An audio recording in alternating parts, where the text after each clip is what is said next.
Huh? You're on. Mom? How y'all was, I reckon. This is old Gator's Show Creek Prairie. I've been hoboing to Kansas City.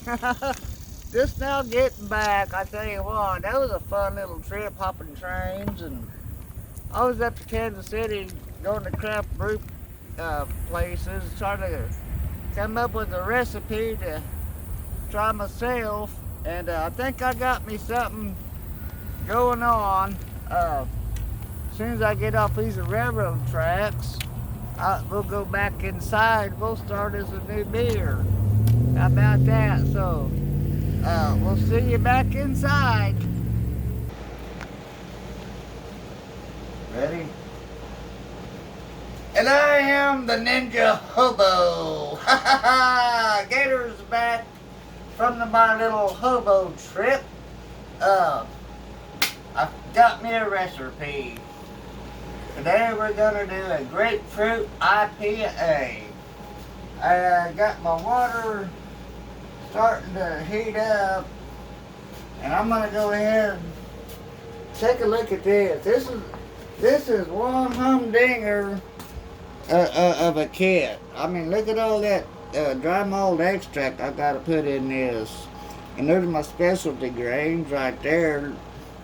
And of course my instructions, I got my instructions out for this because my God, that's a bunch of stuff to put. I got 3 gallons of water in my 5-gallon brew kettle. What we're gonna do, we're gonna go ahead and put my grains in my bags and get them to steepen. This might be a little bit long video because I got some things to explain about some hops. There's I've learned some things about hops, and I'd like to go over as I add my hop additions, which will be a little bit later. I'm gonna go ahead and, gosh, put this in my bag, maybe somehow or another. Yeah. Don't want to spill any of this precious steeping grains. That's what gives you your flavor and your aroma. These aren't the fermenting grains. Well, hold on there, Hot Rod. Go on. And these are really fine. I don't know what's in here. Doesn't really say. Yeah. I got it. Here, hold your. Yeah, just dump them bad boys in there. Hold on, let me shake it a little bit. It's not gonna work out too good. Yeah, it is. I'll stretch them. Yeah, this might be a long video, but who cares, right? I like long videos myself, watching them. You know, you watch an 8 or 9 minute video, I mean, what are you gonna learn? What are you gonna watch, you know? You want to switch them to that other bag? Oh. Let me get a bite on there. Ah, damn it. Oops. Ah, sorry about the little bit of delay, but God. Really, you just did that? Oh, well. It just that much right there, Gary. Ooh, now we're going to tie a little. Yeah, I got a hole in the bottom of this somehow or another. I had to tie a knot on the bottom, and I got to try to tie a knot on the top. I have a feeling I'm going to do a lot of straining on this. Yeah, that's not going to close. Oh, well, we'll strain it. It'll be alright. I'll strain it when I put it in my fermenting bucket. Oh, well, here we go. My water is, it's about 130 degrees right now. I'm going to go ahead and put this in. Let them start steeping, and there she goes. Alright, I need my earpiece. Oh, my. And all this has been sanitized. I'm getting my little my little spoon from my, from my little bucket. I'm gonna kind of move them around a little bit and get them to stick like a tea. We'll get this up to temperature, and what I want to do is get this up to 160 degrees and let it go for about 30 minutes. Let all the juicy goodness of the grains come out. And then after that, we'll start our boil and start out in all this mess. Boy, that's a bunch of stuff. I gotta tell you what. I've got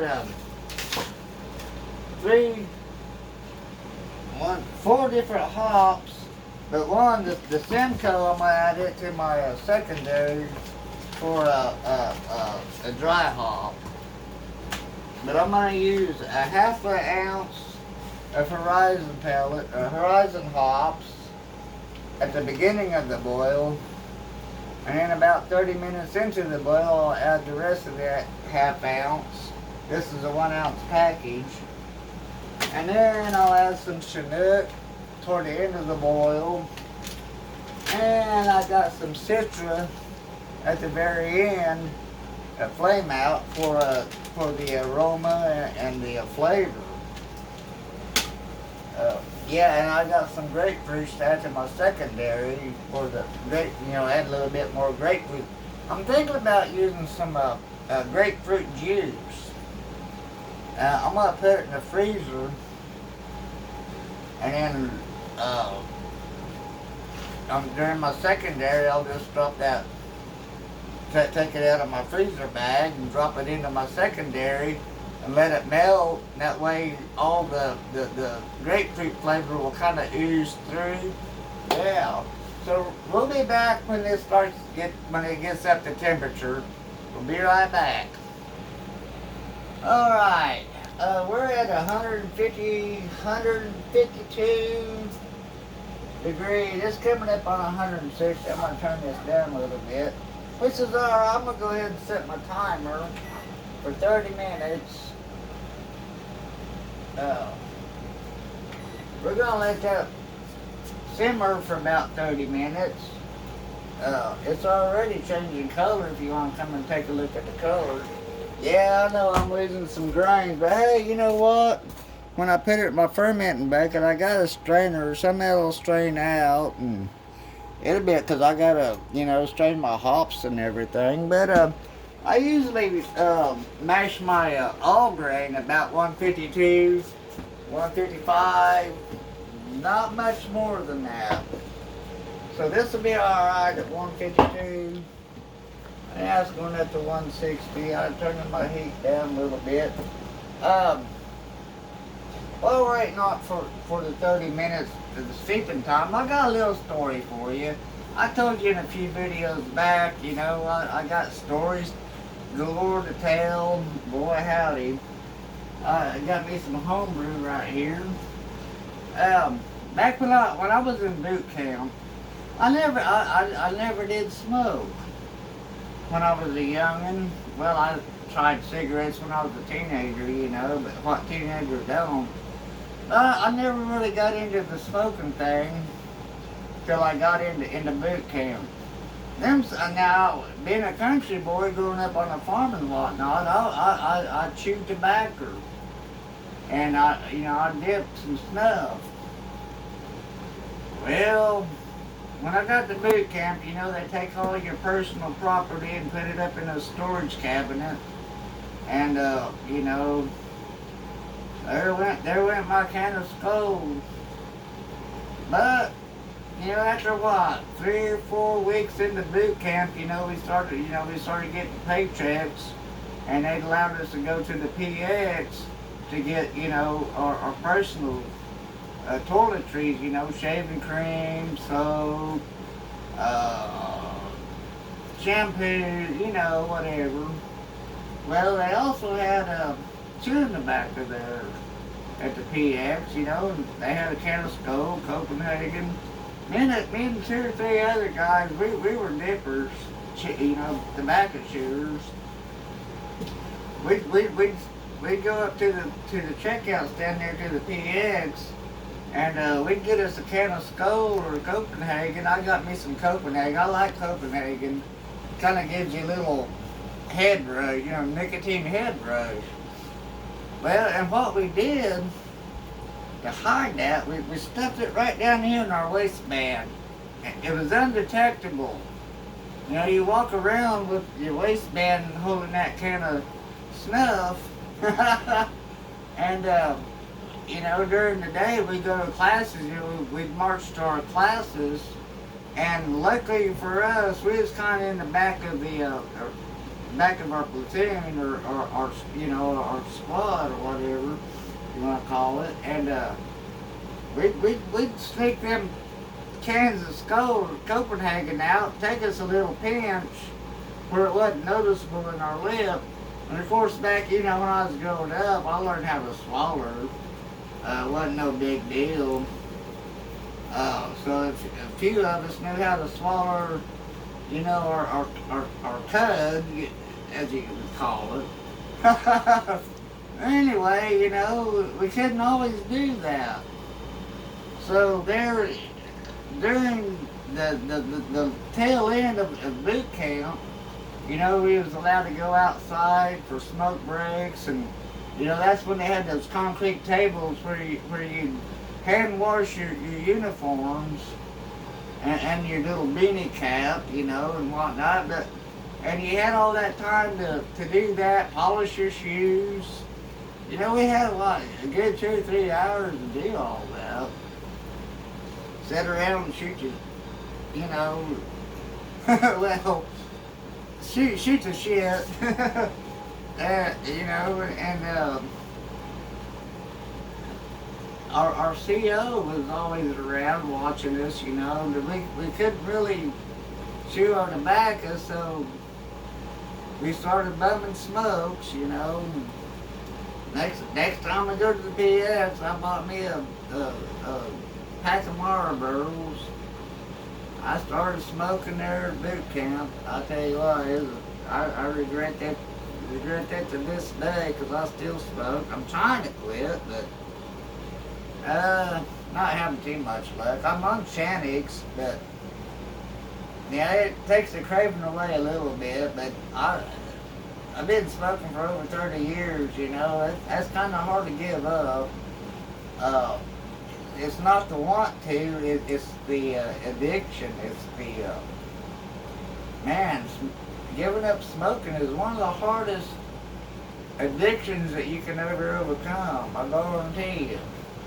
But yeah, that's what we did when we was in boot camp. You know, we took a big rip. Boy, if we got caught, we'd go to the overnight PT discipline. I mean, they'd work your ass off. Pardon my French, but they would work your butt off. I mean, you do calisthenics till the cows came home, till your legs felt like rubber, your arms felt even rubbier, because you did it with the daggum rifles over your head, you know, doing like this for about 20 minutes. You know, oh my God, after a while, that'll work. We didn't want nobody. I was lucky enough to never have to do that. Never got caught chewing. You know, we sat in class and I had a little pinch in my gum, but where it wasn't noticeable, and I could swallow it, you know. But boy, yeah, I remember them days. That was a lot. That's when I learned how to, well, not learned how, but I mean, it was a have to either smoke or no tobacco at all, and I was already addicted to, you know, Copenhagen and, you know, the nicotine, so there wasn't no giving it up. I mean, so it was either give snuff up or start smoking, so I started smoking. Anyway, we got another 22 minutes left on this. I'll come back when I'm ready starts to boil on this, and we'll start adding our dry malt extract. And I'll take a look at my directions to see what goes first. We got Bavarian wheat. We got Pilsen Light. And we got 1, 2, 3, four packages of pale ale. Now this is all going, when I start my boil, it's all going in there. It takes away from the, not takes away, but it replaces the liquid malt extract. Which I'm fine with that because that's hard to work with. You gotta watch your, you know, I always have my liquid malt extract before it boils.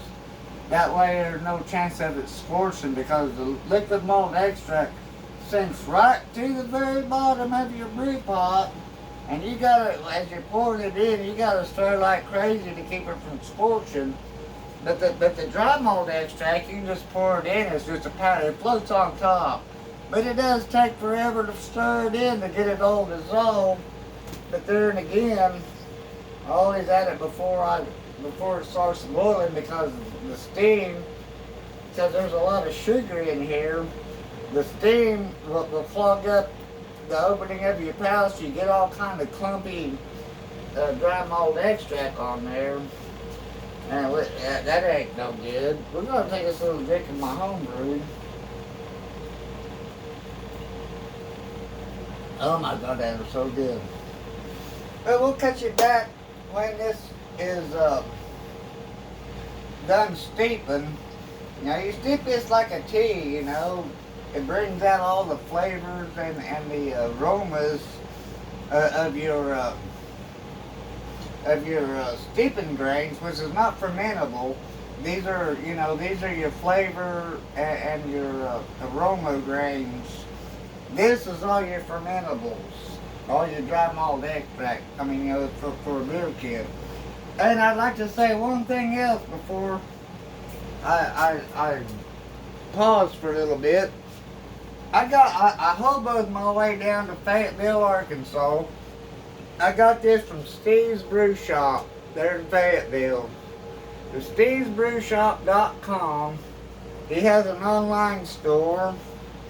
And during all this COVID-19, 20, whatever they call it, COVID-20, I call it Novid, for various reasons. Anyway,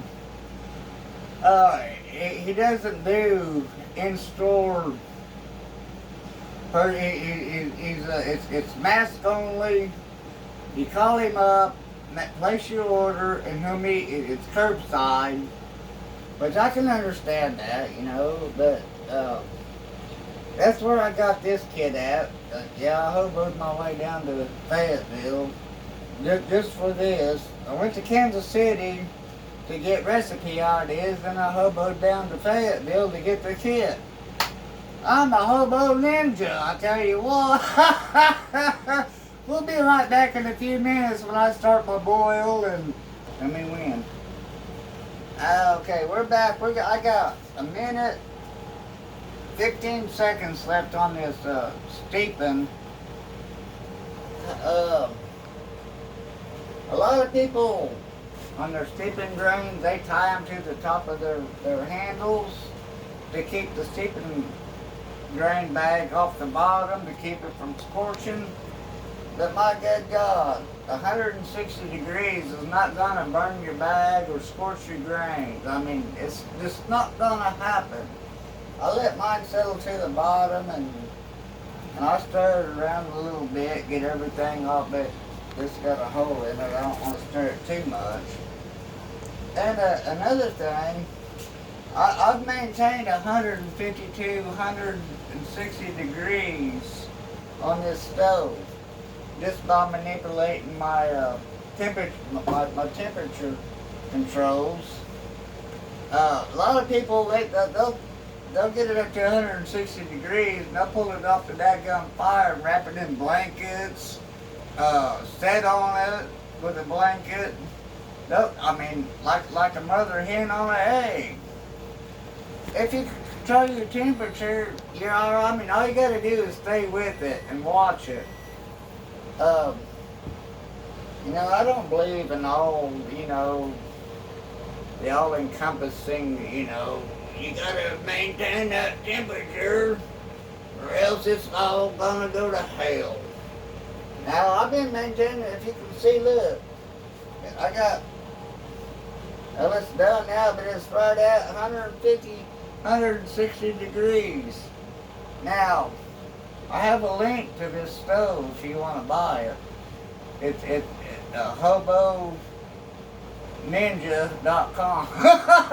No, not really. There isn't no such a website. I do apologize for that misnomer. But again, you know, I said I got this from Steve's Brew Shop down in Fayetteville, Arkansas. He does not pay me to sponsor his shop, but I sponsor what I believe in. If I like somebody, I'm going to give them a plug. And Steve is a good guy. Look up stevebrew.com, and he's got videos. He's a good guy. I really like him. Now we're gonna take my bag out, but I am gonna crank my heat up so it can start boiling. I'm gonna take my thermometer off of here because I know that water boils at 212 degrees. I do not need a thermometer to tell me when it's at 212 degrees because I can see it bubbling or rolling. But I am going to take my grains out. And where's my thingy bobber at? Here's my thingy bobber. Now here's another misnomer. And I've got proof of this. And I will... Crappanola. Alrighty then. I might just stick this out. I'm gonna let my grains drain a little bit, but I tell you what I'm gonna do. I'm gonna squish them. Yeah, everybody says don't squeeze the grain bag. You're gonna release tannins. You're gonna get off flavors. You're gonna ruin it. You're gonna, oh my God, help us all, you know. Oh, the humanity. Now I squish the hell out of my grain bag, get all the juicy goodness out of it. When you're at 160 degrees Fahrenheit, you're not going to release any daggum tannins out of your grains. It's just not going to happen. It's not hot enough. What is hot enough? Okay, say I usually sparge my grains, but since it's an extract and these are not fermentable sugars, I don't sparge. But say this kit had fermentable grains in it, I would still squeeze the heck out of it to get all the juice, and then I would sparge it. But I would sparge with 160 degree water. Why? Because when you get 170, 180, 190 degree water, that kills all the enzymes that release the sugars from your grains. And if you get 180, 190, that's when you start releasing tannins from your grains. Not squeezing it and not under temperature. You know, if you're going to sparge at about 160, 165, up to 170. But don't go over 170 degrees because that will start releasing the tannins that everybody's so freaked out about squeezing your daggum bag. And I got things that can back me up on this. Go to Genus Brewery, GENUS Brewery on YouTube, and find the myth that they have myth buster videos, and one of their myth buster videos is squeezing your bag and releasing tannins. Sometimes you want a little bit of tannins in your beer. That's what your hops do, because that gives you the mouthfeel, you know. But yeah, go ahead and squeeze your bag. It don't matter. I'm gonna set this aside for my pigs. They like my grain. Here, you probably set it in that little pan. It'll probably sit on top of that little pan there. Yeah, I'm just gonna put it right there. Yeah, my pigs, they love my grain. I got my fire cranked up so it'll start boiling. But in the meantime, while it's starting to boil, I might add a pack or two of the DME, dry malt extract. Do I want this one? I'm not going to go ahead and use the Bavarian. I got too many pale. I got one Bavarian, rest of one. I might have my Bavarian and my Pilsner first. Get this all shifted down so alright. Open that up. Yeah, my scissors have been sanitized. Everything's been sanitized.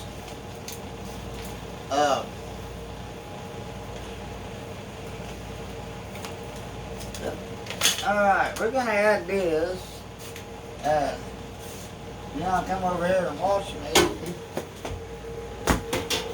Look at the color of that. That's a nice amber color. So we're gonna start adding my dry malt extract. This is the Bavarian wheat.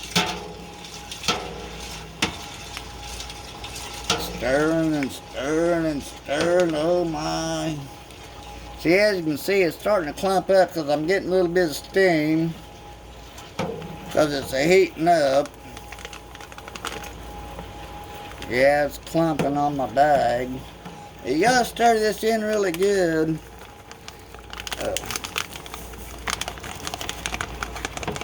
And knock that off a little bit. Yeah, you can throw that away. We'll stir this in real good before we add the other one.